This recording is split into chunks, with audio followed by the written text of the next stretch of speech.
Sir రెండు nuclear weapons ఉన్న countries కదా సార్. సో పాకిస్తాన్ అక్కడ దాకా వెళ్లే అవకాశం ఉందా? ఎందుకంటే వాళ్ళకు కొంచెం ఇది ఎక్కువ కదా, తెగింపు, దుందుడుకుతనం, మేమేమైపోయినా పర్లేదు అవతల వాడు నాశనం కావాలన్న యాటిట్యూడ్ ఎక్కువ కదా. అందుకనే ఆచితూచి వ్యవహరించాం.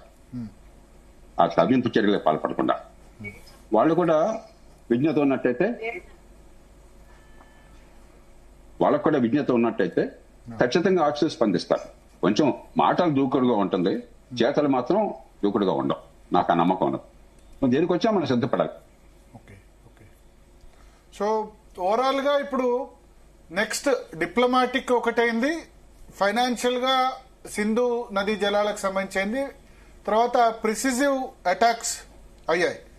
ఈ ప్రిసిజివ్ అటాక్స్ అంటే పిన్ పాయింట్ లో చూసి కొట్టారు, కానీ వాళ్ళు సివిలియన్ చనిపోయారని వాళ్ళు చెప్తున్నారు ఈ ఘటనలో. అంటే ఒక్కసారి మనం ఆయుధాలు ప్రయోగించాక వాళ్ళు కానీ మనం కానీ కొలాటరల్ డ్యామేజ్ అంటాం. 100% ఏ మనిషికి అపాయం లేకుండా చేయడం అనేది ఆయుధాలు ప్రయోగించిన తర్వాత మన చేతిలో ఉండదు. పోలీసులు దాడికి పాల్పడ్డా కూడా పోలీసులు తుపాకులతో కలిసిన మనుషులు అమాయకులు చచ్చిపోవాలి. కానీ మనం ఆ ప్రమాదం లేకుండా విశ్వ ప్రయత్నం చేశారు మనం. కాబట్టి దానికి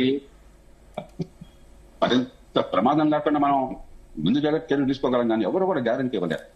ఒక్కసారి ఆయుధాలు పట్టిన తర్వాత ఆయుధానికి మనిషి ఎవరో తెలియదు, ఆయుధం మనిషిని చంపుతుంది అడ్డుగా ఉంటే. కాబట్టి మనం అన్ని జాగ్రత్తలు మనం తీసుకున్నాం, ప్రపంచ సమాజానికి తెలియజేశాం. నిజంగా మరి సామాన్య పౌరులు అమాయకులు కానీ నష్టపోతే దురదృష్టకరం.